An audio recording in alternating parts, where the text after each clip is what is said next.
If yoga was implemented by previous governments, nobody would have protested. Because a particular government, now a particular party is in power and people recognize that as belonging to a certain community, these problems are coming.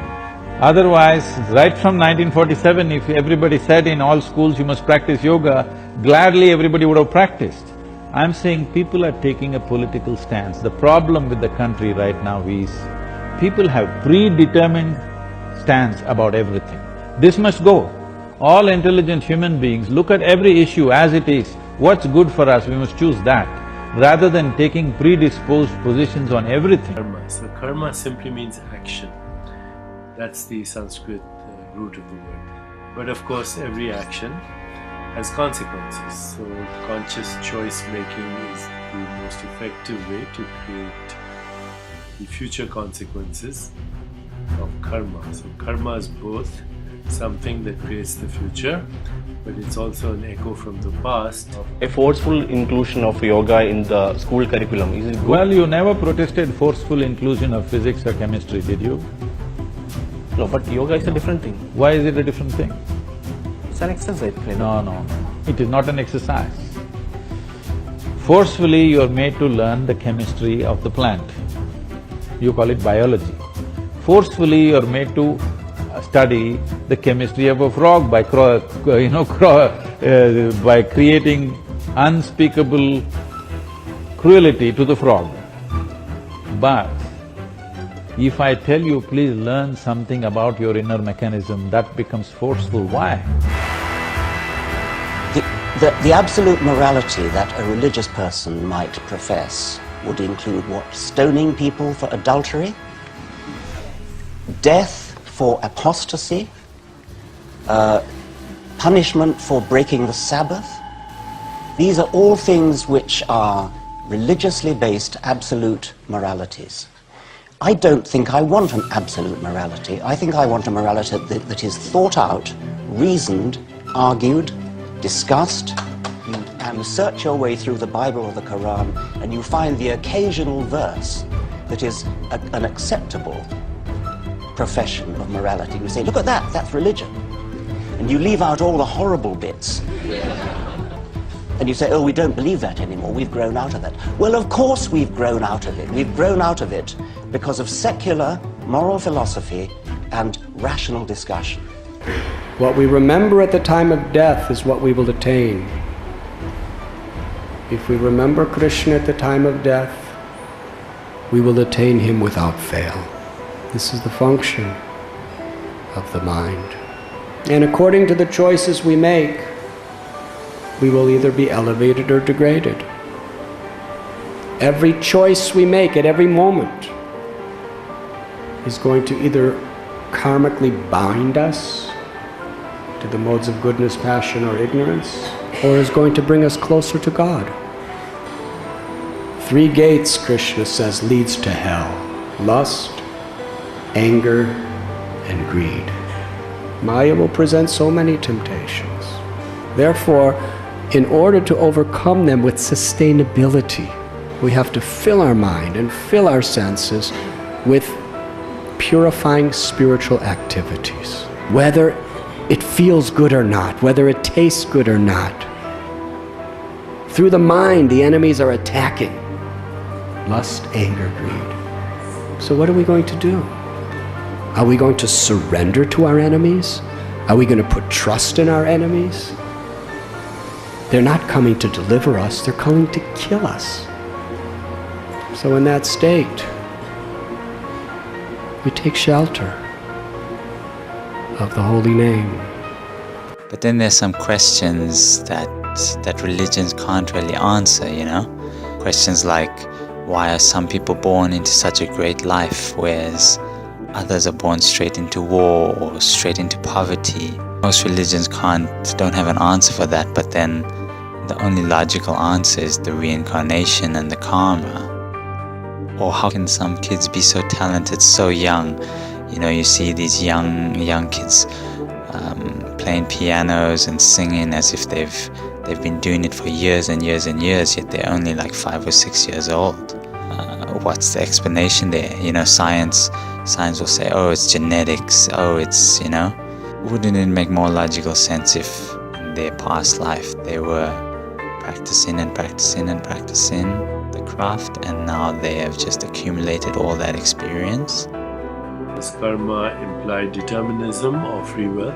The answer, it's both.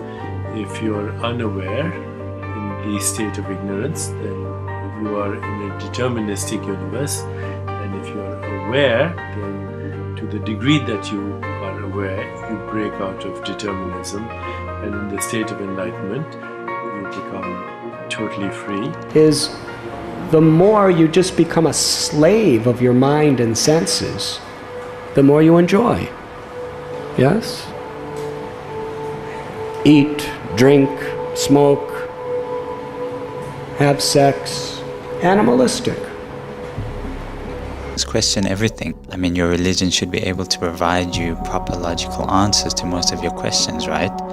I mean, it shouldn't just be a case of everything in the religion is, oh, this is how it's been done before, and thus this is how it should be done. Just because someone can be an amazingly good person, do great things, but just because they don't follow a certain religion or accept Jesus as their savior, as their God, they will go to hell?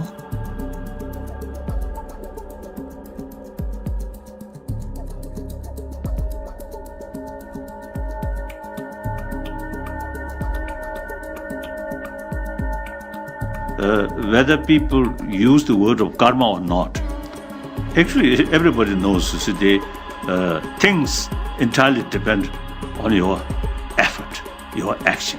But that indicates whatever you wish or you want, either overcome suffering or achieve some good thing, only through prayer, not sufficient. You must work. So you must create karma, positive karma. Positive karma means positive action. Do not try and bend the spoon. That's impossible. Instead, only try to realize the truth. What truth? There is no spoon. There is no spoon?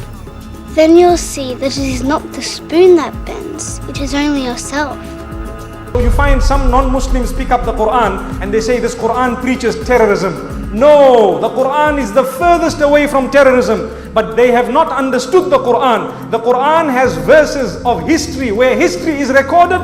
They translate it as though those are commands for me and you. Islam is full of peace, and all of us need to understand that. There are people in the world of Islam who do act in a manner that is against Islam, which you can label as terrorism. No doubt in my mind. I know it, you know it. There's no point in denying it. But it is not fair to judge Islam per the actions of some Muslims. Otherwise, all Christians are crusaders. But they're not. And all Jews are Zionists. But they're not. Some Muslims misrepresenting Islam through violent acts, such as going to a supermarket or a train station and bombing themselves. In the name of Allah, we say Islam is the first to say this is prohibited. First, you cannot commit suicide. Second, you cannot kill innocent civilians. What? Everybody has a different way to go. The way we collected the karma is in control of us.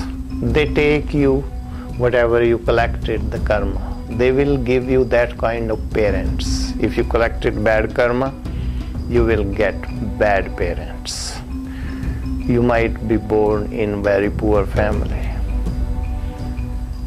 But sometimes if you collected very good karma and somehow bad karma is on the way, you might be born in the poor family, but you will get very good parents. They will guide you, they will teach you, they will put all of their efforts to make you the best person in the society.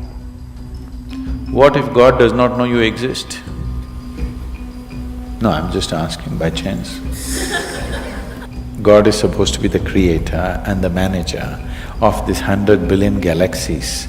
In that, this tiny little planet and you, suppose he doesn't know that you exist, what to do? Possible or no? It is just that life is so intricate and so phenomenally intricate that if you spend 10,000 years looking at it carefully, you still will not know it entirely. There's no other purpose. The purpose of life is to live, and to live totally. To live totally does not mean party every night. To live totally means before you fall dead, every aspect of life has been explored, nothing has been left unexplored. Yes? Before you fall dead, even if you do not explore the cosmos, at least this piece of life you must know it in its entirety. That much you must do to yourself, isn't it? Welcome to the real world.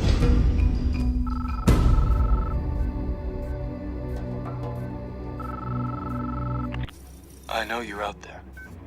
I can feel you now. I know that you're afraid. You're afraid of us. You're afraid of change. I don't know the future. I didn't come here to tell you how this is going to end. I came here to tell you how it's going to begin. I'm going to hang up this phone, and then I'm going to show these people what you don't want them to see. I'm going to show them a world without you. A world without rules and controls, without borders or boundaries. A world where anything is possible. Where we go from there is a choice I leave to you.